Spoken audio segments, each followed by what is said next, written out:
என் அன்புக்குரியவர்களே, நம்முடைய ஆண்டவரும் இரட்சகருமாகிய இயேசு கிறிஸ்துவின் நாமத்தில் உங்களை நான் அன்போடு கூட வாழ்த்துகின்றேன். இந்த வருஷத்தின் கடைசியில் நம்மை நாமே ஆராய்ந்து, நிதானித்து, சோதித்து, விட வேண்டியவைகளை விட்டு, புதிய நாட்களுக்குள்ளும், புதிய ஆண்டுக்குள்ளும் பிரவேசிக்க நாம் ஆயத்தமாகிக் கொண்டிருக்கிறோம். பலருடைய வாழ்க்கையில் சில நன்மைகள் கிடைக்கவில்லை. அதற்கு அவர்கள் தேவனை குற்றப்படுத்துகிறார்கள். ஆண்டவர் எனக்கு அதை செய்யவில்லை. தேவன் எனக்கு இதை செய்யவில்லை. கர்த்தர் எனக்கு இதை செய்யவில்லை என்று சொல்லுகிறார்கள். கர்த்தர் சோம்பேறிகளை ஆசீர்வதிக்க மாட்டார். ஆதாமை ஆண்டவர் உருவாக்கி ஏதேனில் வைத்த பொழுது தோட்டத்தை பண்படுத்துகிற ஒரு வேலையை ஆண்டவர் ஆதாமுக்கு கொடுத்தார். உலகத்திலே நீங்கள் எல்லாரும் செய்வதற்கென்று தேவன் உங்களுக்கு ஒரு வேலையை வைத்திருக்கிறார். ஒரு தொழிலை வைத்திருக்கிறார். ஊழியம் கூட ஒரு தொழிலை போன்றது. அதில் கடினமாய் உழைக்க வேண்டும். கடினமாய் வேலை செய்ய வேண்டும். கடினமாய் உழைக்கிறவர்கள், பிரயாசப்பட்டு பயிரிடுகிறவர்கள் பலனில் முந்தி பங்கடைய வேண்டும் என்று வேதமே சொல்லுகிறது. இந்த வருஷத்தில் உங்கள் வீழ்ச்சிக்கும் உங்கள் தோல்விக்கும் ஒரு காரணம் மிக முக்கியமா இருக்கிறது. அந்த காரணத்தை உங்களுக்காய் நான் வாசிக்க விரும்புகிறேன். நீதிமொழிகளின் புத்தகம் 6ஆம் அதிகாரம் 6ஆம் வசனம். சோம்பேறியே, நீ எறும்பினிடத்தில் போய் அதன் வழிகளை பார்த்து ஞானத்தை கற்றுக்கொள். அதற்கு பிரபுவும் தலைவனும் அதிகாரியும் இல்லாதிருந்தும் கோடை காலத்தில் தனக்கு ஆகாரத்தை சம்பாதித்து அறுப்பு காலத்தில் தனக்கு தானியத்தை சேர்த்து வைக்கும். என்ன ஒரு அற்புதமான வார்த்தை! சோம்பேறியே என்று வேதம் அழைக்கிறது. நீ எறும்பினிடத்தில் போய் அதன் வழிகளை கற்றுக்கொள். அதற்கு தலைவனும் கிடையாது, அதிகாரியும் கிடையாது. இன்றைக்கு ஒரு தலைவனும் ஒரு அதிகாரியும் இருந்தால்தான் எல்லாரும் பணி செய்வார்கள், வேலை செய்வார்கள்.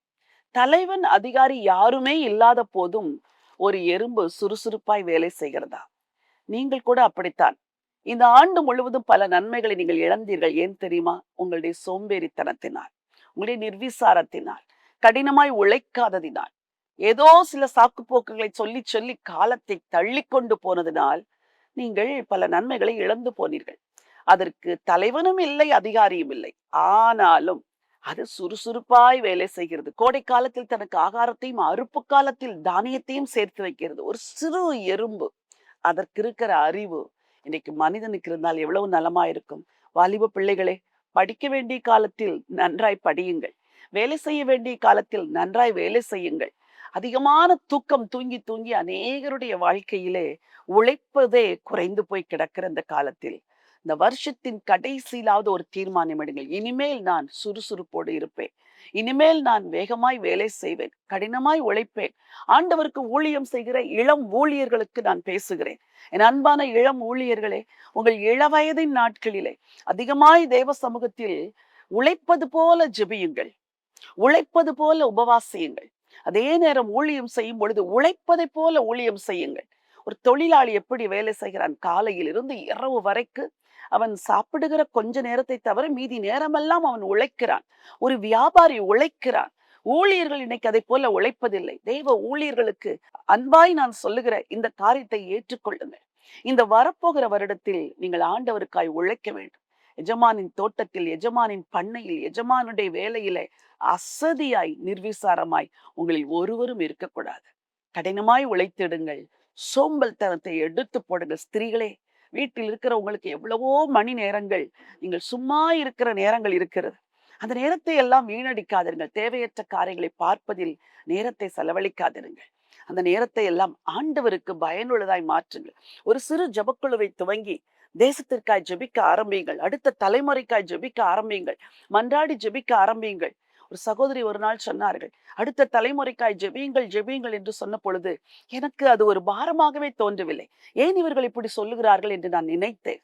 2 பேரோடு 3 பேரோடு அந்த ஜெபத்தை துவங்கினேன். அந்த ஜெபத்தை துவங்கின பிறகு ஆண்டவரின் உள்ளத்தில் ஒரு பெரிய பாரத்தை ஊற்ற ஆரம்பித்தார். இப்பொழுது நாங்கள் அநேகர் கூடி அடுத்த தலைமுறைக்காய் தொடர்ந்து ஜெபித்துக் கொண்டிருக்கிறோம். நான் அப்படி ஜெபிக்க ஜெபிக்க என் வீட்டில், என் பிள்ளைகளின் வாழ்க்கையிலே நான் மாற்றத்தை பார்க்க ஆரம்பித்தேன். அப்பொழுதுதான் உணர்ந்தேன், நான் முன்பே ஜெபித்திருந்தால் என் பிள்ளைகள் என்றைக்கோ மாறி இருப்பார்களே, நான் இதை கவனிக்காது விட்டு விட்டேனே என்று வருத்தப்பட்டார்கள். உங்களுக்கும் நான் சொல்லுகிறேன், வரப்போகிற வருஷத்தில் 4 பேர் 5 பேராய் இணைந்து அடுத்த தலைமுறைக்கான ஒரு ஜெபத்தை உங்கள் வீடுகளில் துவங்குங்கள். ஆன்லைனில் துவங்குங்கள். சகோதரிகளாக சேர்ந்து ஜெபியுங்கள். உறவினர்களாக சேர்ந்து ஜெபியுங்கள். நண்பர்களாக சேர்ந்து ஜெபியுங்கள். 5 பேர் போதும். 4 பேர் போதும். ஏன் 3 பேர் போதும். உங்கள் நேரங்களை ஜெபத்தில் செலவிடுங்கள். பிறருக்கு ஆண்டவரை பற்றி சொல்வதில் செலவிடுங்கள். சோம்பேறியாய் வாழ்ந்து இந்த வருஷத்தின் பல மணி நேரங்களை நீங்கள் வீணடித்திருப்பீர்கள் என்றால், வரப்போகிற வருஷத்தில் எறும்பினிடத்தில் கற்றுக்கொண்டு சுறுசுறுப்பாய் உழைத்திடுங்கள். ஆண்டவரிடத்தில் பலனை பெற்றிடுங்கள். உன்னதமான தேவனே, பரலோகத்தின் ஆண்டவரே, இந்த நல்ல நாளுக்காக நன்றியோடு உம்மை ஸ்தோத்திரிக்கிறோம் அப்பா. உம்முடைய பிள்ளைகள் எல்லாரையும் உம்முடைய கிருபையின் கரத்திலே கொடுத்து செபிக்கிறேன். இந்த வருஷத்தில் எவ்வளவோ மணி நேரங்கள், எவ்வளவோ நாட்கள் வீணும் வியர்த்தமுமாய் செலவழிந்து போனது. ஆனால் தேவனே, உம்முடைய சுத்த கிருபை உம்முடைய பிள்ளைகளை இம்மட்டுமாய் தாங்கி வந்ததற்காய் நன்றி. இந்த வரப்போகிற வருஷத்திலாவது நேரத்தை வீணடிக்காமல் கடினமாய் உழைத்து ஆண்டவருக்காக வாழவும், குடும்பத்திற்காய் சேர்க்கவும் உடைய பிள்ளைகளுக்கு உதவி செய்யுங்க. என் அன்பு வாலிப பிள்ளைகளுக்காய் செபிக்கிறேன். நேரங்களை வீணடிக்காத படிக்கு ஆண்டவரே, படிப்புக்குரிய நேரத்தை படிப்பிற்கும், வேலைக்குரிய நேரத்தை வேலைக்கும், குடும்பத்திற்குரிய நேரத்தை குடும்பத்திற்கும், ஊழியத்திற்குரிய நேரத்தை ஊழியத்திற்கும் பங்கிட்டு சரியாய் செலவழிக்க உங்க பிள்ளைகளுக்கு உதவி செய்யுங்கப்பா. எல்லாரையும் ஆசீர்வதிக்கும்படியா ஜெபிக்கிறேன். ஆண்டவரும் இரட்சகருமாம் இயேசு கிறிஸ்துவின் நாமத்தில் ஜெபிக்கிறேன் ஜீவனுள்ள நல்ல பிதாவே. ஆமென். ஆமென்.